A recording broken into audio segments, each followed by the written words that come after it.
Hi guys, and welcome to this week's video. Today I'll be talking about lightfastness, from the basics all the way up to the more complicated stuff. This is a pretty huge topic, so I'll leave links in the description box down below to particular sections of the video.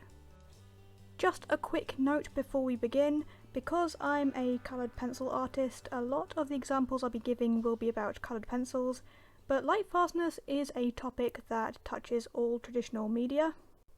So starting off from the top, what is lightfastness? Lightfastness is a property of dyes or pigments that describes how fade resistant it is. When a colour is described as highly lightfast, it means that it can handle a lot more exposure to light before changing compared to something that isn't very lightfast. Although fading seems to be the most common change when it comes to exposure to light, colours can also change hue or even darken. Colours that change relatively quickly under exposure are sometimes known as fugitive, and lightfast colours may be referred to as permanent, but these are terms that I see more frequently associated with paints. On a related note, do be careful when drawing conclusions about products labelled as permanent, as this word has a split meaning. As mentioned before, it can mean lightfast, but it also means indelible, as in that it won't wash or rub off. Something else that often goes hand in hand with lightfastness is the term archival, and this has more to do with the physical integrity of the materials over time, and also how different materials may react with each other. Archival materials have to be used carefully to ensure that the final artwork is archival too. For instance, if you're not using archival acid-free paper with an archival medium, the acid in the paper can result in the paper yellowing and also potentially degrade the medium you're using over time. So in this instance, even if you're using archival paints, the piece overall is not archival. Additionally, caution needs to be considered when combining mediums. So for instance, using a water-based medium over an oil or wax-based one can result in archival issues, as the water-based medium won't be able to properly adhere to the surface. So for example, if you're using acrylic paint over oil paint, the acrylic paint may be prone to chipping or flaking off of the oil paint underneath. However, oil over acrylic will work just fine, and although the scientific explanation behind this is entirely different, I like to remember this order by thinking that oil floats on the surface of water. Anyway, the adhesion problem here is the reason why I stopped using gel pens and Posca markers for white highlights on my coloured pencil pieces, as coloured pencil is a wax and oil based medium, and gel pens or Posca pens are both water based. For bright white highlights that stand the test of time, I now use Touch Up Texture by the brand Brush and Pencil, mixed with their titanium white powder, and this has been specially formulated to be archival with coloured pencil. So back onto the topic of lightfastness, why do colours fade over time? In simple terms, the shape of the dye or pigment molecule determines what colour light it reflects. This molecular structure can be altered when it absorbs high energy particles of light. UV light is the biggest culprit here, but visible light can also have this effect. When the structure of the pigment or dye is changed, it will no longer reflect the same colour that it did before. Some colours are made up of multiple different pigments, and some of these pigments may be more resistant to fading than others. On a related note, thinning out the amount of pigment by mixing or diluting can also result in fading that's more obvious over a certain period of time. I believe this is why some people claim that watercolour pencils are less stable once activated with water, as the concentration of pigment often isn't as strong. It has nothing to do with the pigments reacting with water. Solvents shouldn't interact with or change the pigment molecules themselves, but instead temporarily dissolve the waxy binder the pigment is carried in. Now moving on. How can pieces of artwork be protected from fading? Because UV light is the biggest concern when it comes to fading, pieces can be protected by reducing the amount of UV light that comes into contact with a piece. Aside from keeping the piece away from direct sources of light, particularly daylight and fluorescent light, fading can be delayed by spraying the artwork with a UV protective fixative or framing it behind glass that filters out UV rays. It is worth mentioning though that although these measures will delay fading, it will not prevent fading altogether. As mentioned earlier, visible light also causes fading, and the only way to prevent a piece from being affected by visible light is to not display it and keep it away from light altogether. I see a lot of artists suggest using museum glass or UV protective glass, and they'll state that this means that they can get away with using low-rated or non-lightfast materials. Now, although it will mean that the piece won't fade as quickly, it's important to remember that the expected longevity the lightfast ratings imply takes the use of UV protective glass into consideration. So in other words, if a colour has a rating that says it will last up to 2 years, it's not going to last more than that just because you've protected it from UV rays. And with that brings me on to the varying degrees of lightfastness and how lightfastness is measured. Companies can give estimates for how long a pigment will last under normal conditions of display. Normal conditions of display are considered to be that the artwork is framed behind UV protective glass and away from direct sunlight, and I'm sure that there are also other controlled variables here as companies carefully measure how much light their experiments receive. Anyway, the two most common rating systems for lightfastness are the blue wool scale and the ASTM standard. The blue wool scale rates colours from 1 to 8, where 1 is the lowest and 8 is the highest. Anything above a 6 is considered highly lightfast, as the colours are expected to stay unchanged for at least 50 years, and many artists will use this as a cut-off point for the materials they choose to use. And on the other hand, the ASTM rating system uses Roman numerals from I to V, and just to be confusing, I is the best rating and V is the lowest.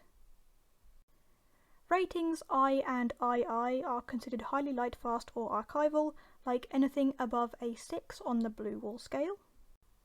These two rating systems can be compared, and down below in the description box I'll leave a link to a table that shows how they relate, along with an estimate for expected longevity in years.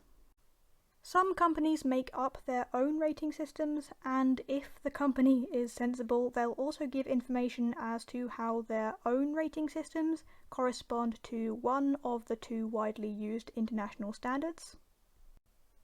In the description box down below, I'll leave a link to my blog post that contains information about different coloured pencil brands' in-house rating systems, and also how lightfast their sets are, and how each set and brand compares to each other. But anyway, I would be hesitant to trust any in-house rating system that doesn't have a direct comparison to international standards. Similarly, many brands will market and advertise their product as lightfast without giving any sort of rating, and that's another red flag. Reputable companies that pride their level of lightfastness will supply clear comparisons to international standards, and without these standards, the word lightfast has very little meaning or objectivity. On a related note, for a while I assumed that when a company used the words unsurpassably lightfast or a similar phrase, it meant that they were comparing themselves to other brands and that their ratings couldn't be beaten. This isn't the case though, and from what I can tell, the phrase either has no real objective meaning, or that the comparison is being made between the brand's own products.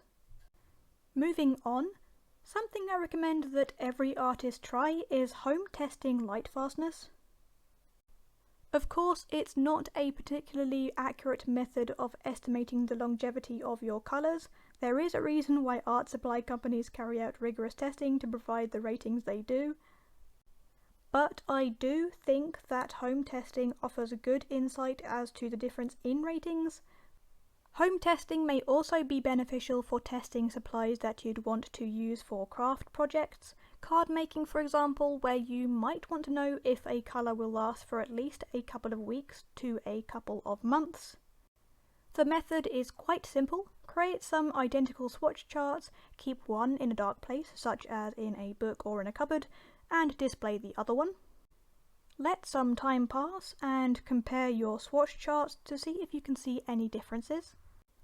This is something I'd like to explain in more detail in another one of my blog posts, so I'll leave a link to that when it's live.